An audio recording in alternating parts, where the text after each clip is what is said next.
Hello, and welcome to Twin Study After Dark. I'm your host, Sallie, joined by my co-host, Katie.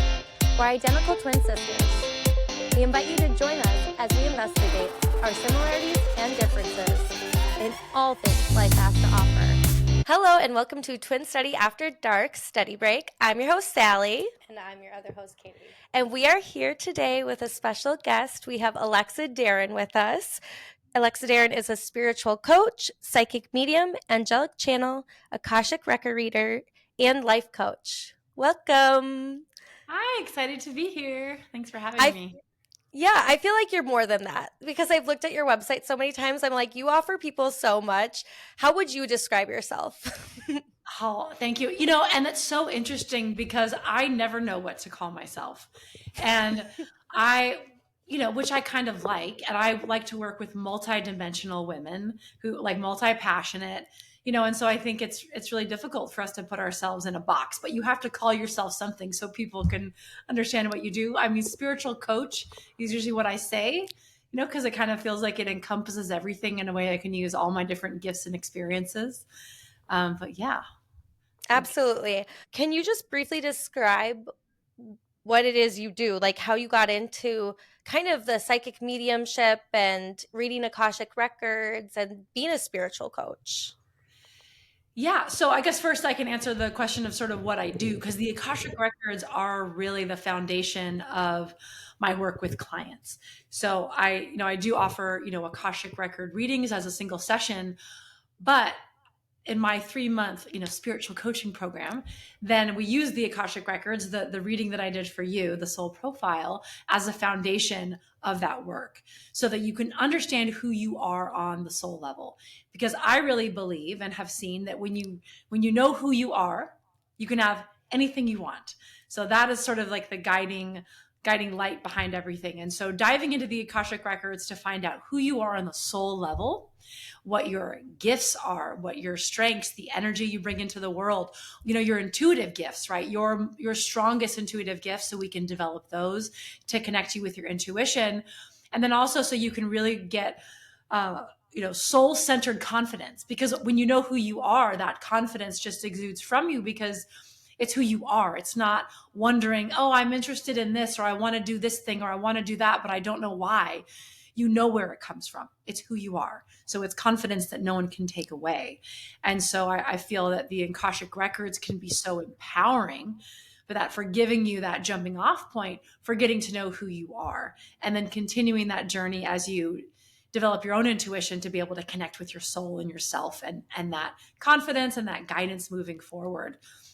I think is really, really empowering and valuable. And also knowing how you manifest as a soul. That's something else that I find out in the Akashic records for my clients, because it's a myth that we all manifest the same way.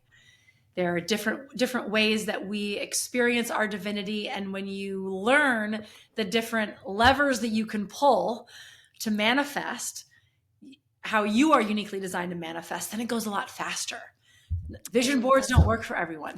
Spoiler. That's amazing. It's funny to say that because I've seen a lot of videos where there are people that debunk vision boards, but I've always done vision boards, and they'll be like, that's not going to work. But I feel like for myself, writing it down or having a vision board has worked. And I need to be in a bathtub in the dark, envisioning things in my brain. I literally light candles in the dark. I've never heard somebody say that everybody manifests. Yeah, I love and that. That's cool. Yeah. And so I think once you sort of know who you are on the soul level, and then you know how your soul manifests, then you can step into your purpose. You can step into designing the life that you want to live that is really aligned with your soul.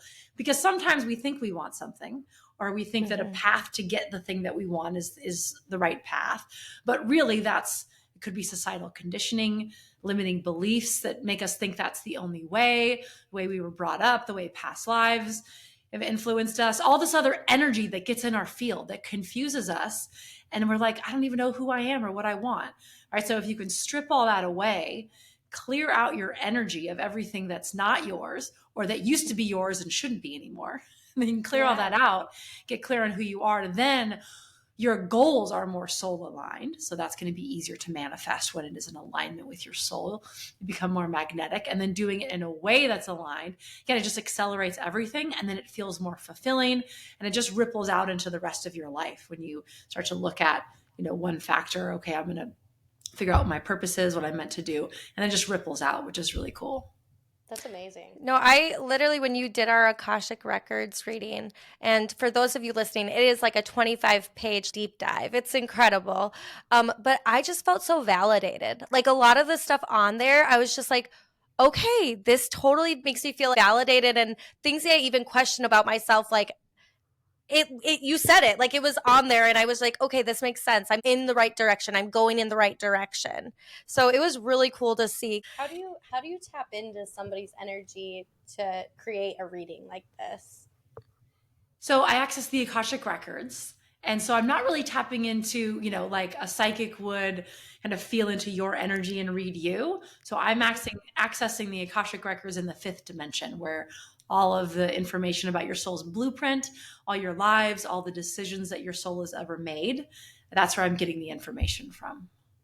Okay. Do you go into like a deep meditative state, or what does that look like? I don't actually. So I just do a quick little visualization and prayer to get me into the Akashic Records, just to shift my vibration.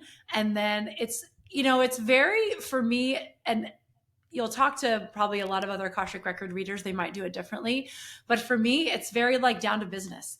It's very much just I'm accessing it with my claircognizance. I don't try to get into the visuals, and I'm not looking at your past lives for what happened in this type of reading, because it is like a personality report for those of you listening. So it's like, this is your personality profile. So I'm just checking for very specific things, and I'm going down the line with my checklist, and I'm receiving the information clairaudiently, and then I validate it with my pendulum. So it's this very like kind of seamless process where I'm just going through, I'm hearing the answer, the pendulum is going just to validate it, just because I'm a perfectionist, so you just get the whole thing, the energy flowing, and I know that I've accessed your record. And then once I've got all that information, then I can compile it into your report, so to speak. Okay. Oh, that makes sense. So you ask very specific questions. If you wanted to deep dive and be like, I'm going to find out how this person died in this life, would you do that? Or is that something that kind of our spirit guides don't want us to know, certain details? Well, so, the way I access the Akashic Records is different the way that I do mediumship, or the way I would connect with your guardian angels or your spirit guides to get, guidance or messages. And sometimes when I do that, I am shown past lives. And so then that becomes a more immersive experience where I am seeing you in your past life. I'm hearing things. And, kind of like usually it's like a scene that's relevant to what's going on in your life now. And so that happens in a different type of session.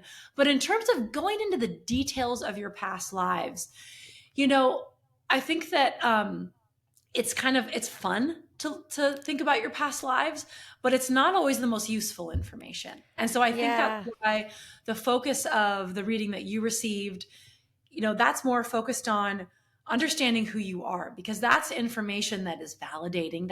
I think that's when I hop onto a call with a client, when we're going to talk about their soul profile, that usually starts out, wow, like this was so validating, even down to the past lives. Like it's all, so you're like, okay, now I understand why I've been pulled in these directions. Now I'm validated to go down this path, and we can use it for other things. But knowing how you died in all your past lives, and knowing all the nitty gritty details, like it can be distracting from what's truly important. For sure. Unless it's like, oh, I died from a shark attack in a past life, and that's why I'm afraid of sharks in this life. And so now we can do some healing around that. Like that's useful, right? But like some of the details, it's fun, but it can be like a novelty. Absolutely. We did have a question when we were, and I want to talk about this in depth, but one of the questions we had was, what is like an old soul versus a new soul? Because you hear a lot of discussion about that, I think, just in like everyday life, not even like he's such an old soul into like the spiritual realm necessarily. What is an old soul? Like, what does that mean? Yeah, you'll hear different spiritual teachers talk about this in different ways. Ainsley McLeod talks about old souls. He has a whole thing where it's like we go through these 10 phases and there's a number of lifetimes these sort of move through, and there's different things you're learning in each phase of life. Um, and so I think it's overall, I think it's more an old soul is someone who is incarnated on earth more than average, Okay. right? But it's tough. It's tough to distinguish because there's star seeds that have incarnated on other planets and other like star systems, and we don't know what those lives look like. We don't know what the lessons were, and how that compares in terms of your soul's growth for a life lesson or for a incarnation on earth. So it's kind of hard to compare. And I think it's a term that gets thrown around a lot, Yeah. or like Yeah. I'm an old soul, Yeah. it's kind of like, you know, um, I don't know how important it is, but I think that overall it's like, the more lives that you've had, your soul tends to choose harder and harder lessons. Okay. This is what tends to happen. And also a lot of younger souls tend to incarnate either in a third world country or in communities that are where you're more learning like how to like survive on earth. Got it. Because Interesting. yeah, so because and some teachers talk about this where it's like in your first incarnations you're really just getting used to being in a body, learning what it means to be in a community, like more like tribal communities. And that tends to be the case in less affluent countries because we've got a lot more choice, like in the US for instance, right? So there's all different ways of being a family and being a human, and we have all this choice and all this freedom. And so younger souls sometimes will choose to incarnate into a situation where there's a little bit less choice and it's a more like simple life, just so they can navigate that. That's fascinating. Oh, that is so fascinating. I was determined to think I was a new soul because I'm just failing at life lessons left and right. And I was like, why am I so bad at getting this? But then when I read my life lessons, I was like, oh my gosh, I'm 45% complete. I'm doing pretty good. Oh Better my than I goodness. thought. Well, also, like, I forget, I'd be curious to know when you did both of us if there was anything interesting about reading for twins. Because we had a certain amount of lives together, which was interesting, right? And didn't you Yeah. have the same amount of past lives, didn't you? Yes. Same amount of Yeah, past we each had lives. 51. 51 past Yeah, lives. I thought that was really interesting. Yeah, And and I think we had 18 together. Or 17. Or 17? Yeah. I don't know. Okay. sounds about right. And so I thought it was interesting that just because you're twins in this lifetime doesn't mean that you've been twins in a bunch of other lifetimes. Like we saw, not all of your lifetimes you have been in each other's orbit. But when you incarnate as twins, this is at least what I become aware of. It's because and this is really sweet, I think, that your soul like doesn't want to be alone. Like this is a lifetime where you're going to need like support in your lessons, and so you incarnate as twins, so you always have like that support, which is That's so kind of beautiful. Yeah. I have twin baby girls. They're my 2-year-olds. So when they were born, I knew that with them. I was just like, oh, they have each other. They also Yeah. are just little rascals, and I swear you could tell already they're just like toughening each other up. And I'm like, are they just in each other's lives to toughen each other up? I don't know. They're always, It's funny to watch. Yeah, they're hilarious. That's so- you have different energy centers, so like that's interesting, like to complement each other. It's not like just because you're twins, your souls that have the same soul blueprint. You have different soul blueprints, Yeah. but you come together. You're going through different life lessons, different experiences, but your souls in particular, you've had some past lives together where things probably went really great, like in terms of you supporting each other, and then so you're like, all right, well, let's go down and do this together. It is funny, yeah. I think we view ourselves as so different. So whatever we're in this life together this time around, experiencing almost opposite lifestyles, I think, to a degree, not completely opposite, but there's a lot of differences. Yeah. And it's like we're having to learn how to understand the other one. Oh, I always say, I'm sick of you in this lifetime. I've had enough of you. We're done. No. So, do you want to talk about energy centers for a little bit? I kind of wanted to hit on too. You know how you said there's star seeds and then there's Earth? And we've only reincarnated on Earth. Katie and I both. Um, is it common for a starseed to reincarnate again with an Earthling that they like get really close to, or like how does that work? Oh yeah, yeah. So about 75% of the Earth population are Earth souls, and about 25% are star seeds, loosely. And so just because it's not like, okay, you're a family of all Earth souls and a family of all star seeds, like my husband is a star seed and his sister is an Earth soul. Okay. And for instance, so those are siblings. So yeah, you can definitely have a mix. Star seeds tend to group together, but then there's also a mix.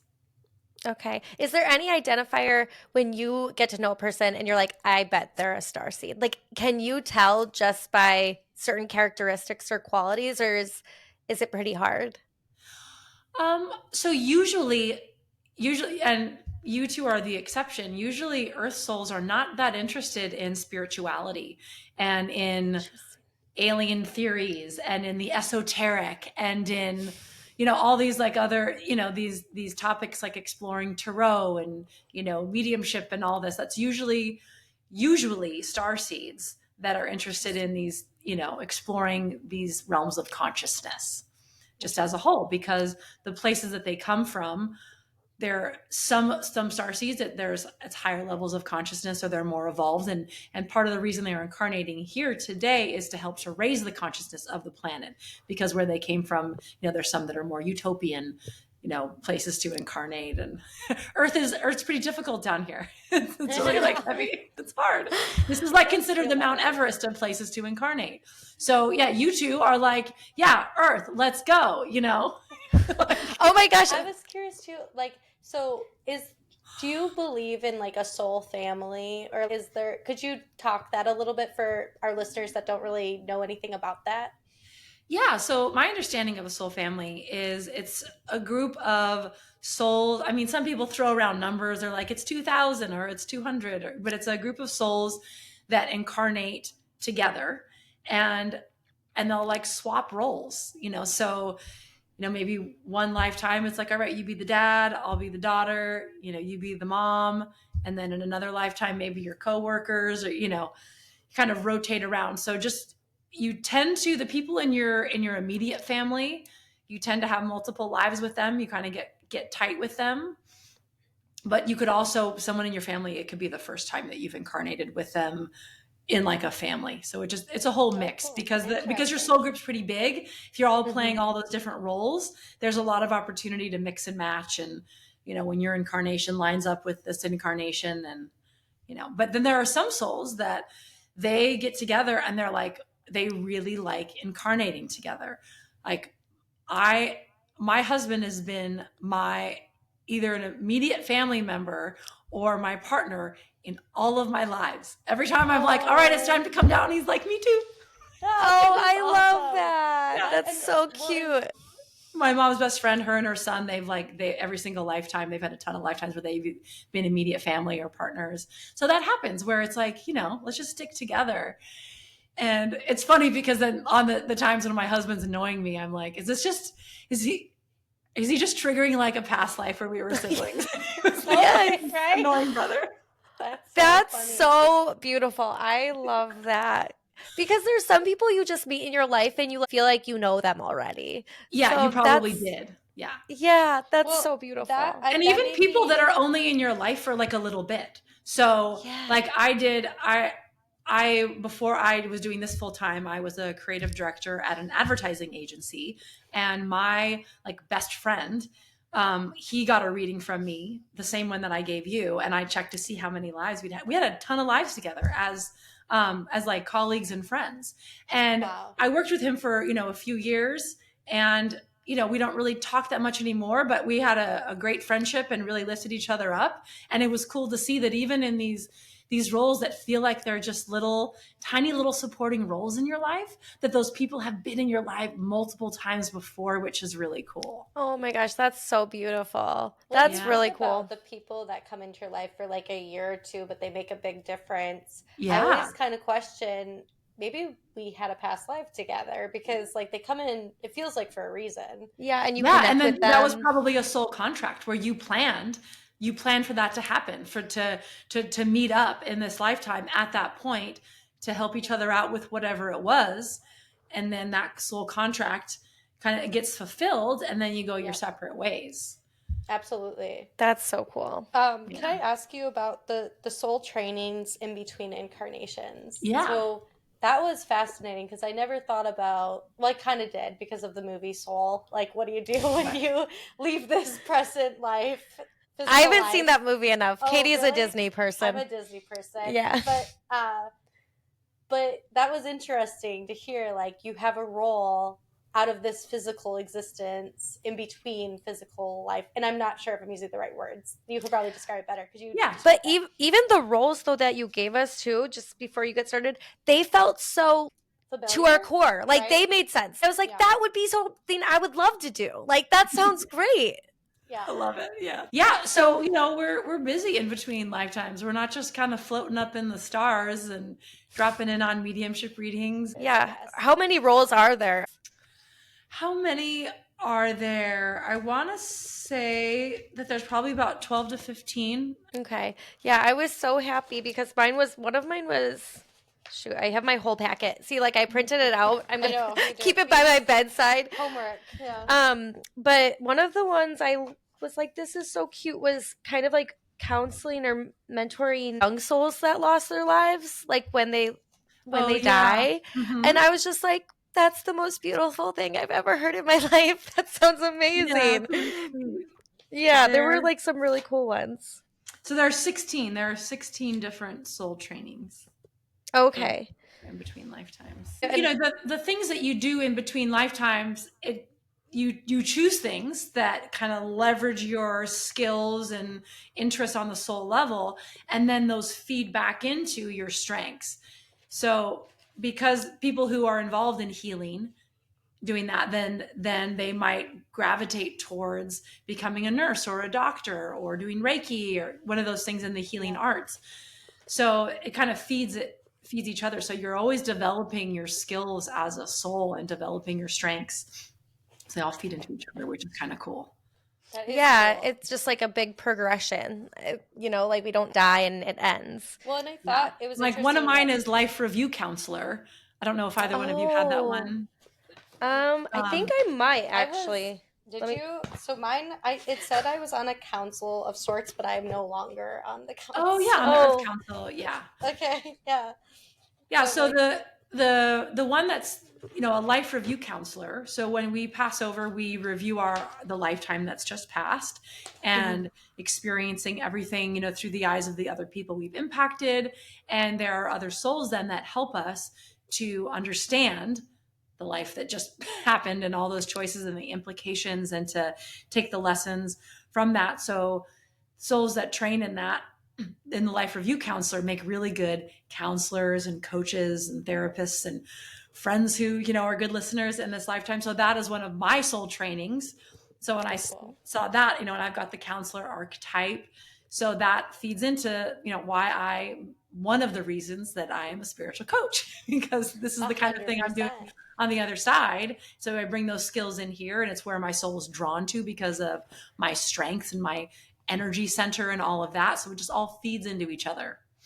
Yeah, it really does. It was crazy to compare ours because she's an artist, I guess, in the corporate world. Right. Yeah, I don't know how to explain it. It sounds similar to your background. Yeah, where you were creative director. Yeah.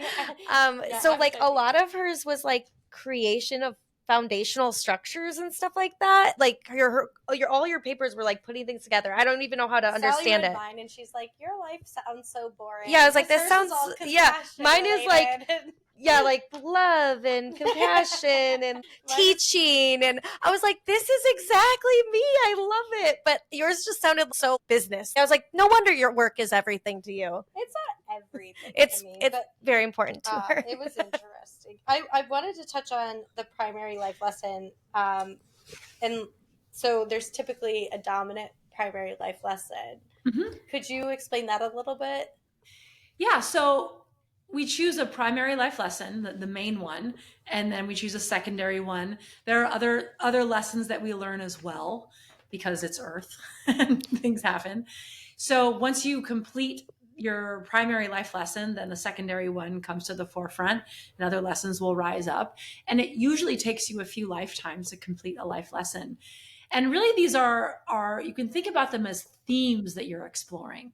So if your life lesson is adventure, you're exploring, or adventurousness, you're exploring the theme of that, what that means, what it costs, how to be adventurous in all different types of situations, when it's not acceptable, when it is, how to, like, all the ins and outs of things. If power is a lesson, all the themes of being in power, being out of power, how to rise from disempowerment. So because you're experiencing that theme from a lot of different angles, it's going to take multiple lifetimes and multiple situations and circumstances to fully experience that theme, to get everything out of it, And so if you can think about it as a theme that you're exploring just as much as it is a lesson, then it kind of takes the, like, you need to learn a lesson out of it, right? And just understand that you're exploring that theme. I think one of you had wasn't it love and laughter? Yep. Yeah, that was mine. And I have like your life is literally live, laugh, love. No, what Sallie. It's so funny though, because the love and attachment portion was like my primary. I thought what was really important in that was like to not give your love away to just anyone as well. Like you can learn that some people don't deserve your love, and that hit hard. I was like, oh my gosh, that's a theme we've been going through lately. Like you don't need to give it freely. Was your secondary? Yeah, laughter. Laughter was your secondary. Yeah. Yeah, and that's such a great example, like for the life lesson of love, you're not just learning to love, right? You're learning all the ins and outs of love, when to give it, when to not give it, when to have boundaries around it, what happens if you overgive, what happens if you undergive, like all these different things about love to explore that theme so that your soul can understand what love really means, right? Which is pretty cool. And my secondary was laughter. And I would think I'm only 10% in completion with this, but we always say to each other, like, if something terrible is going on, we are just like laughing. We have a very dark sense of humor together. And I'm like, maybe that is why you're in my life, to kind of, we have the same sense of humor, and our husbands, but it's like long-term partner and husband do not have that same sense of humor. We laugh at inconvenience, but nobody else understands it. But I was like, that's so funny, because laughter, when I read about it, it was kind of like defined ways to make light of situations kind of thing sometimes. And I was like, maybe that's what you do for me. You help me make light of something. Yeah, absolutely. So my first life lesson was decisiveness, and my second was self-determination. So I feel like the contrast between the two of us too, it feels like we're just so different. Like, yeah, it's crazy. Yeah. But it is fascinating. Also, I think you're a little more decisive than I am. So that'll probably be my next life lesson. Maybe once I complete it, I'll teach you about it. Yeah, maybe. I don't know. With the self-determination, it made me, because like the first sentence in this description is, this life lesson is about the ability to make your own decisions and choose the course of your own life independently of others. And it's like, how funny is that to have a twin and get this life lesson, like choose to make decisions independently. And I've been through a divorce, and I feel like, remember when I made that decision, it was like, oh, I can't care about what anybody else thinks about this. Yeah. Like, it has to be for myself, which is also decisiveness. But it felt like hard at the time. Such a hard decision at the time. And now it's been, 3 years, and I'm like, the best decision I ever made. Happily divorced. But it is interesting to read like how it aligns with your present life 100%. Yeah, how you kind of set all those things up. It's like, I'm going to learn about self-determination while I have a twin. I'm going to get into this marriage, and this is the soul contract, and I'm going to see if my soul can make this decision to choose myself, and kind of attract these opportunities that allow you the chance to explore that theme. 100%. It's interesting too, because I think for the longest time we both have certain things that happen in life where I feel like it's on a cycle. Like it really does feel sometimes like you're relearning the same lesson over and over again. Like you're getting into that same type of relationship again, or you're getting that same friend again, and you're like, why does this keep coming for me? Maybe because you have to learn it and you have to choose differently or something. It could be your life lesson, and it could also be because you are attracting that because of some soul level wounds that you have, some karmic complexes, interesting. some things that you've picked up in past lives. And so that's the other type of Akashic record reading that I do. And that is also when I work with clients ongoing, is a part of that. It's called like soul realignment, basically, to clear out all the things that you picked up from past lives so that you can realign with your soul's blueprint. Because as we incarnate, we get into these situations with other souls, other religious organizations and communities that affect us energetically on the soul level. And we get into these contracts and vows, and we've got all these blocks. And so then we're continuing to attract those same opportunities because we've got this program running at one of our chakras, or we've got these little signals flashing out from our energy of like, I'm disempowered, or, like I'm a victim, or I need someone else. And then you just keep attracting it until you clear that out of your energy. Okay. How is there a fast way to clear your energy out? Like, is there something you do daily or something where you're like, okay, I'm clearing my energy? Or is that something that you really need to like deep dive, and it probably is from past lives? And so there's the energy that you do want to pay attention to your energy daily, and it's super quick. And actually, anyone who's interested, I've got a 10-minute, it's kind of like a guided meditation, energetic alignment that I just created, that I'm offering for free for anyone. So I think it's on my social media, but we'll put the link in the show notes for sure, anyone to access it. So this 10-minute meditation, guided meditation, I combined all of my favorite energetic techniques into one, and I wanted to get like 10 minutes. Like if you only have 10 minutes for your morning routine, do this meditation. And you're going to clear out all your energy, connect, ground, all that, connect with your soul. You go through the whole thing. So because on a daily basis, you're picking up energy from other people. And when it's just a casual interaction at the grocery store, with someone bumps into you and is cranky, or, there's just thin little energy strands between you and other people and situations, that's really easy to clear out daily. Okay. But the stuff that has then kind of locked onto you, so to speak, and that has now become that I find in your record, and that's also easy to clear out. We just have to find it, do a clearing. I tell you what it is, and then, you get that clean slate.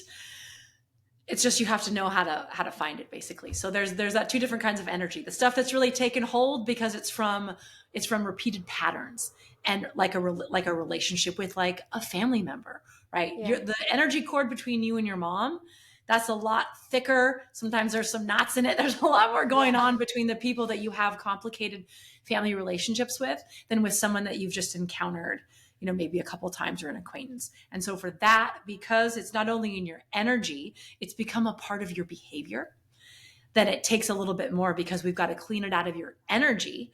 And then we need to rewire the way that you think, the way that you act. Because if this, let's just say in general, there's been something in your energy that's been, that's like disempowerment. Okay. And that's the energetic signature of that. And it's been making you feel disempowered for multiple lifetimes. You've been acting from a place of disempowerment. Maybe it's at your throat chakra, so you don't speak up for yourself. If I go into the Akashic records and clear that gives you a fresh slate. But chances are, if you're 40 years old, you're going to keep making decisions from a place of disempowerment, because that's the habit that you formed in this lifetime and multiple lifetimes. So that is the whole reason I created my coaching program, is so that we could clear out all the energy, clear the stuff out at the level of the Akashic records, get it all out. But then we can work on embodying those changes, rewiring your beliefs and your behaviors so that you can now act, for instance, from a place of empowerment, or whatever it was that you're working on, because that takes practice, and that takes a mind, body, soul integration, right? And so that's why if you get a general energy clearing, sometimes it does, maybe you feel great for a couple days, and then you kind of fall back into the old patterns, or you don't feel as great anymore. It's because you're either not aware of what actually was cleared, so you don't know what new action to take, you know, you kind of fall into those patterns, and it just, you can just fall back into the old ways. Does that make sense? Yeah. That makes total sense. Absolutely. And it's so beautiful that you can like clear that and then start fresh, because sometimes, that's hard. Yeah. Yeah. Oh, that's awesome. Also, What, just understanding like yeah. what's affecting you is big. Exactly. Yeah, and you know, it feels so unfair, right? That these things that have happened in past lives are now like gunking up the works in this present life. Like, to me, it's like, what the heck, you know? Yeah. And so that's why that's the, you know, in my 3-month coaching program, it's literally the first thing we do. It is the first session. I come with cool. this, with all the stuff that we, you know, that we're clearing out. It's like, this is what's going on. We're getting it out of here, and we're making a new plan moving forward. It's like, first and Oh my foremost, gosh. right? It's like, clear it. Yeah, clean slate. Seriously, I feel like they need to do that to babies at the hospital. Like, here you go, buddy. I know. Start fresh from the beginning. Yeah, you are fresh. I feel like I'd like to hear you explain archetypes if possible. And then also Our past lives, Yeah. most of my past lives were in places that, like, I haven't done a ton of travel, but like 3 of the major ones were places that were my past lives. And I never planned to travel there. These were things that kind of just like happened. And I never thought I'd even want to go to like China, or I never thought I'd ever want to like go to London or Greece. Like, Greece, I did want to go to. I did want to go to there. But anyway, they ended up being part of my life. And then I look and I'm like, oh my God, I had past lives there. Maybe that was meant to be. yeah. That was so cool. I was thinking my past life section was really long. Like yours was a lot shorter. I think I might have than mine. stayed in some places, or like Yeah. And yeah. so the past life section in the soul profile, so those are the places where your soul experienced a lot of strides in its growth. So like the really impactful lives. So you've incarnated in more places than just that. And yeah, it's true that if you have fewer bullet points, you might have had multiple lives than in those areas. Got it. Yeah, and there Cool. were several bullet points that said you had 1 or more lives. I love it. Me, for instance, I think a little more than half of my past lives have been in France. Like, my soul just loves France. That's And- so cool. Which to me was really validating, because I took French in junior high school. It was my minor in college. I love Paris, and I was so drawn to all of that. And so when I saw that, I was like, oh, that's why. That's what- Okay, so I want to just say real quick, sorry, I'm interrupting you. Don't worry. But no, so one of them that said I had 1 or more past lives was in Greece. And me and my husband went to Greece for a wedding, and we loved it. I mean, how can you not? It's gorgeous. But I'm not Greek. But when one of our twins was born, we named her Celine, because it's Greek for the word moon. But because I just like loved it. And I was like, oh my God, maybe that's why I'm obsessed with Greece. And I remember when we went there, I was like obsessed with the Greek gods and goddesses. And I was like so into it. And I was like, maybe that's why. Absolutely. I simultaneously, so because I love this section because it really was, I feel like, informative to why I might be really fascinated by something now. Yeah. But so Judaism, we were raised Christian, but I've always been so interested. You like are in the Jewish obsessed. culture. Yeah. And I just love the storytelling. I think it's absolutely beautiful. And all my Jewish friends, I just love hearing about all of their traditions. And I was like, oh, that's so fascinating. And the same with Native American culture. It said that I was strongly impacted. And it's the same. Like, I love the art. I love the beading. I love everything. Like the decorative elements of that culture and the traditions and the ceremonies. And I was like, oh, that's so interesting that, I don't know, it was just reaffirming. I thought but it was also, really funny because you've with said multiple times, like, I'm going to be Jewish. No, it's just, it's funny though, because I'm not religious. Like, I don't align with, like, any kind of religion really as of right now. But I also But someday. it looks like I've experienced just about every one of them, so maybe that's why I don't follow. Yeah, you're like, been there, done that. Yeah, Yeah. exactly. Yeah. So You did have a long list. I had a long list of religions I have experienced, and now I'm just like, I don't really conform to one solely, but I do see the beauty in all of them, you know? Yeah. So that was really fascinating. And then the other thing was, I wanted to get into the archetypes? the archetypes, because I also thought that was interesting. Can you explain to our listeners what the archetypes, what that is? Yeah. So that part of the reading I think is really cool because it's really gets to your personality traits on the soul level. So I like for the top 5 archetypes of your soul, and those are listed in order of dominance.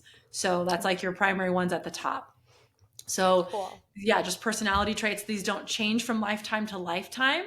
Like they're always the same 5, but you might express one a little bit more in one lifetime versus the other, or throughout a lifetime. And so these, if you're wondering what your soul purpose is, you really want to look at your energy center, your soul group of origin, and your archetypes are going to be really to show you your personality and gifts on the soul level. And so these, and for me, this section when I got mine was surprising. Oh, really? Yeah, and so for me, I at the time, again, I was a creative director. I had always very much identified myself as a writer, a director, a creative person. I wrote music. I was like, oh, I'm gonna have creator and storyteller and all everywhere. And when I saw that, and my top that I'm intuitive, counselor, and then artist, which is the creative type one, is the third. And then it was leader and harmonizer.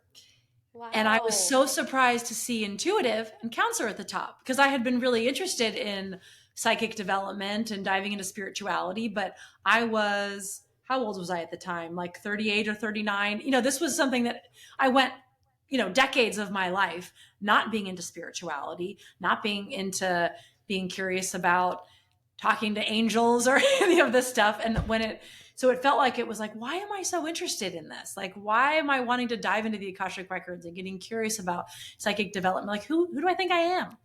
And then when I saw that, I was like, so, and the intuitive archetype is usually something that, if you're a professional intuitive or psychic or medium, you've got that archetype at the top of your list of archetypes. And so to me, that was validating then, like, okay, that's why I'm being pulled in this way. And then I saw that I had been, a psychic medium in a lot of past lives in different capacities. This was a part of my soul's plan, and it happening at that time was the right time for it to happen, at that point in my life. And so it was like, okay, that's really that was validating for that little interest, even though it was surprising. It was like, oh Yeah.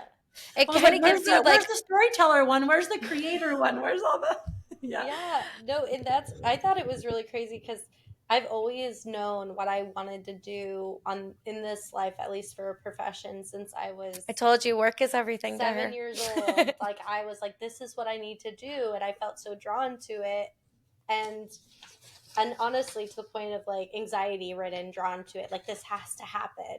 And then like the first one was the imparting information and communication, and then the creator, and then playfulness. And I feel like that is what I do. I think I do. That's what I'm doing. And it was just so reassuring. I had the learner after that, and I feel like I need to. Well, I was gonna say, like, when you read it and it's exactly what you think, like if you thought you were the creator and it's the creator, I feel like that validates you.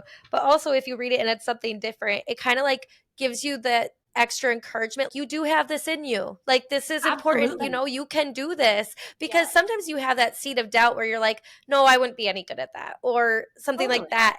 And I feel like reading these, you're like, oh no, that's part of me. I'm supposed to be utilizing that. Well, so my last one is improving and maximizing systems. And I always feel like, and kind of an outlier, like, oh God, I'm probably just annoying everybody with everything I'm saying, or like how I'm like, no, this is the way we need to try to do it, Yeah. And it's like, no, that's like, I'm doing it for a reason. You probably are still annoying them, though. Urge to do this, Yeah. But that's okay. That's okay. You're expressing. Right. Like, no, I always say the reason Katie's so good at what she does is because she really cares about her job so much. Like, you care so much. So those all fit. No, mine were pointing, and I'm making fun of you, so this is terrible. Pointing out other people's gifts. Oh my God. So that was my first one. The second one was teacher, which I was a teacher. I was a second grade teacher, and I did love it. I loved it. Now I have 4 kids, and I like whenever I get to go and help in the classrooms, I still love it. But teaching is hard, man. I'm like, I don't know. When I saw that, I was like, oh, can't I have something that's like $1 million thing? Like, it's the hardest job. I feel like it needs, every teacher deserves to get paid, I know. way more. No, but then I had the learner, the relator, and the counselor and advisor.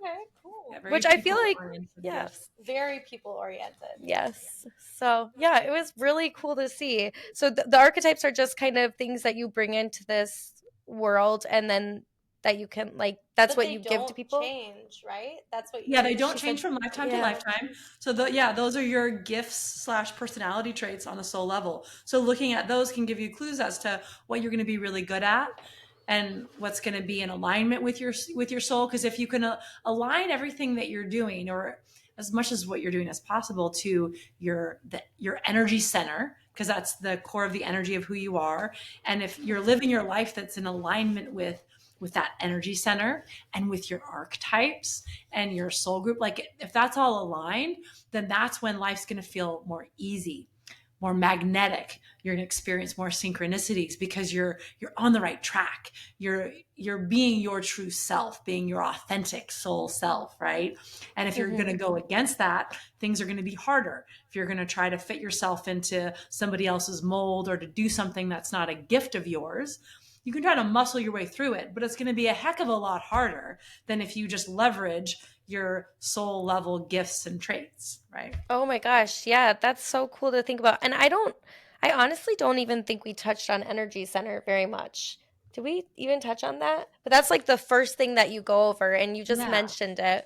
How many energy centers, like, 8. Are there a bunch of, okay, there's 8 energy centers, and those are things people come in. Can you explain that a little bit? Yeah. So the energy center is the energy. They're sort of tied to the chakra, loosely tied to the chakras. Your energy center is not a chakra, but there are 8, and they loosely correspond to the main 7 chakras that we all know of, plus the 8th one, which is less commonly referred to. And so when your soul is created, so to speak, you choose an energy that you are going to embody and bring in, along with all the other things in your soul profile. So your energy, and you kind of train in it. I'm going to go with the first energy center. I'm going to bring in compassion and all that. And so that's just an energy that you exude then when you incarnate on earth. And we need lots of different types of energy, which is why we don't all bring the same things in, so that we can all balance everything out. And so your energy center is first in the report, because it really is like the core essence of the energy that you just exude, and the foundation of everything. And of course, it's going to be balanced out by your archetypes and other things. So not everyone who's a first energy center soul is going to act in the same way, because it's going to be combined with all those other traits to make the beautiful blend of who you are. But it really yeah.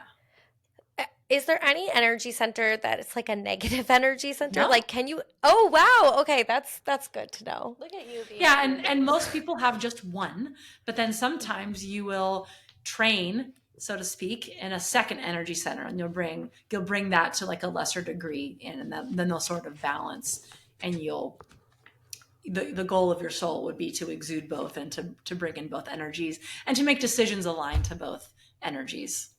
Okay. Oh, very cool. So yeah, I think one of you's got 2 and the other one has 1, right? Yes. I think So. I have. So it's less common to have 2. I had the 3rd realm and the 2nd realm. The 2nd and 3rd. Yep. I just had the first. I had compassion, and you had, what were yours? So the 3rd realm is the realm of balance, art, aesthetics, justice, and harmony, which I think that just described my personality. Yeah, it felt like very much you. Yes. Justice included. Yes. And then the second, so the second one, let me see. Yeah, we can go over a couple of them just so like the can you let us know? So like the first energy center is really all about compassion and community. Usually those souls like to spend a lot of time in nature to stay grounded, and they like to be the organizers in their community of bringing people together. And they're givers. There's like a shadow side to all of the energy centers. None of them are bad, but there are challenges. I think with the first one, it's boundaries is one, because there's so much compassion and giving and wanting to bring people together. You have to have the balance of boundaries and protecting your own energy, so it's not just about everybody else. And the second energy center, if you think about the sacral chakra, again, the second energy center isn't the same as the sacral chakra, but it's all about creation. People who have that one, they're usually very in tune with creating either lots of money or creating physical projects, or they're very in tune with their bodies. So it's like yoga instructors and, fitness gurus, or people that are in finance and know how to like make a lot of money. These are like the doers, the movers and shakers, the second energy center. And then third, that one, that's where you find a lot of artists and like interior designers. It's all about balance and aesthetics, but also, personal power is a part of that one too. So if, you've got the two, you got the second and the third, that's your secondary one, right? The second energy center. So that's gonna fuel your ability to create, to like bring those like artistic visions or those goals that are coming from the third energy center, to bring them into reality. Very cool. That makes sense. And then I think the second energy center, they have a harder time finishing what they start because they're really good creators. But you need to partner up with someone who can help get you to the finish line, right? So it's not a bad thing. You just have to know how to leverage your strengths and collaborate with someone else to help you get all the way to the end. And I always blame my ADHD for that. I love starting a project, but finishing a project is not my strong suit. Yeah, it's not your ADHD. It's your energy. Yeah, it's this. Yeah. There you go. See? Yeah. It's your soul. It's my soul. I just, you know what? I'm going to find the best finisher. What is that archetype? Who's the best at finishing projects? I need to partner with them. That's a good question. The last thing that you touched on was intuitive gifts. Just like, because you said you didn't always do this, when you first looked into your Akashic records and you saw your intuitive gifts, I would assume you have quite a few. Were you kind of shocked, or did you always know you were gifted in this realm? I didn't always know I was gifted. And so in the intuitive gift section, the ones that I look for are the ones that you have the highest potential like to develop. So that top one, that's the one, if you got into intuitive development, you might want to focus on that one first. So some people it's clairaudience, some it's clairvoyance. So just because it's in your soul profile doesn't mean it's like fully activated and like amazing. It just means that's the one that really has the highest potential, because we all have different gifts. There's the different clairs, there's dreaming, there's precognition. And then this was the wild thing. I didn't know that there were like 11 types of empathy. So that was the biggest surprising thing to me. Like we hear about emotional empathy, but there's plant empathy, crystal empathy, place empathy, environmental empathy, like all these different kinds, spiritual empathy. So for me, that was really cool to see all the different empathic gifts. That is very cool. Yeah, I'm worried I'm not empathetic.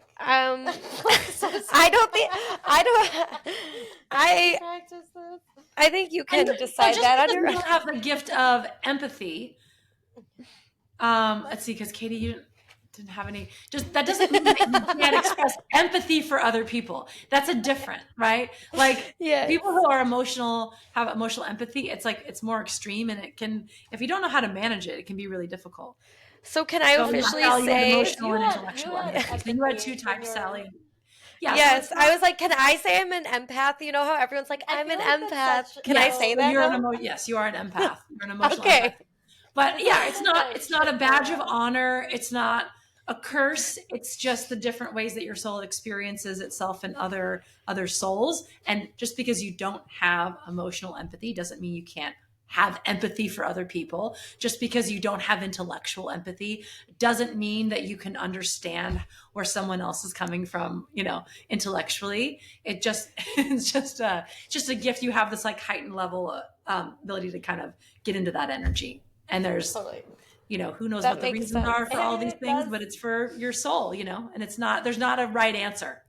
No, but it just explains so much. Like, if you knew us more, like, Katie's more black and white, like, draw a hard line. Me, again, boundaries. Like, I'm always like, oh, but I feel so bad. Or, like, Yeah. oh, but, like, if I was in that position, and it makes sense. It does make sense. It usually when I make, decisiveness, right? Like, Yeah. that's my lesson. It helps you be decisive, not to have.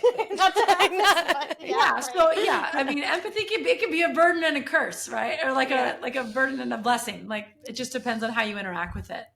Yeah. Oh yeah, no, so for our listeners, we kind of alluded to this on another episode. So when we first tried to record with Alexa, it went terribly, and it was we are so silly. Like, we really thought it was the haunted lamp in Katie's house that she got rid of that day. This sounds crazy, I know. But anyway, it was terrible. Like, we couldn't even get in a couple sentences without the internet going out. And Alexa, like, I can tell you now because we know you.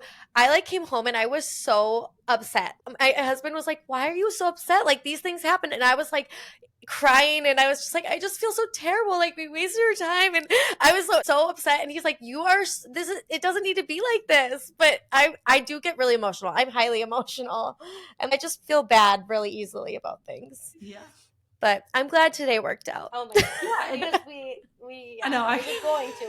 We all manifested it together. This was going to work. All good things. Yes. Yeah, I can tell you're upset. I was trying to reassure you that it was okay. No, I was literally like, I'm so sorry. I can't say sorry enough. I But was convinced. I was like, that is the spirit of the lamp. I am letting. no, when my daughter, so the second time we tried to have an interview with you, my daughter went to the ER, and Katie was like, I think it's our spirit guides. They don't want us to know our past lives. Like, Katie was like sure of it. She's like, we're not supposed to know these things. And I was like, no, like, I don't think that's true. Well, But I'm honestly so happy that we got the report because it, like you said, it's reaffirming. It's also very helpful to understand, like why you are drawn to certain things or like where your strengths lie. And it's also really fun to just look back on. Like, I feel like every week I'm like looking back and being like, oh, what was that past life? That's so cool. So it's fun in that way too. Yeah, my clients talk about that a lot. That they'll read it like every week, especially when we're working together. They'll go back because you get kind of a new perspective each time or a new nugget of something, and it hits different every time you revisit it. And so I think 100%. that's why I love being able to give the written soul profile so that you can really digest it at your own pace and have that to refer back to instead of trying to listen to a recording of me just talking at you for 30 minutes. No, You this try to, is so write it all down and remember it. You have that to refer to, really organized. I shared it with my coworkers, and the one thing that the thing they were drawn to the most, they're like, you've lived 50% of your lives male. Oh, I was 80% male. Yeah, and I was like, that's the one thing out of this whole thing. You were like, oh, so you have male energy. And I was like, what? Really? That's so weird. I don't know. Yeah. I was shocked by that too, but then I'm like, does that affect us in this life or not? Like, because we chose to come in like A certain gender? yeah, I don't know. Like, because I had 80% male. Yeah, it doesn't have a huge effect. I mean, most souls choose a balance of both genders. Mm-hmm. Okay. Cool. It could be. Mm-hmm. Yeah. Is Well- there anything that you'd like to say before we wrap up? Maybe share like your hopes with this education to others, or like how your purpose behind this, because it's so important. Yeah, I think the reason I love doing the work that I do is because I really struggled for a long time with understanding who I was and what my purpose was. And I felt really lost for a long time because I was so multi-passionate and had so many things that I was pulled towards, and changed majors and careers that I wanted, and I saw so many people around me pick one thing and stick with it. And I didn't know if like I was crazy or if I was unfocused. And I think I was always searching for who I really was. And that was really lonely. And so I think once you can start to understand where all that's coming from, once you can understand who you are in the soul level and feel empowered to have all those different interests and understand that your purpose evolves and it's okay to move from one career to the other. I've had like 5 careers. All right. It's like, that's a part of some soul's journey. And I came to learn that I'm kind of a Renaissance soul. I'm like a little bit good at a lot of things. So I can help a lot of people with, some things. Yeah. And that's that journey.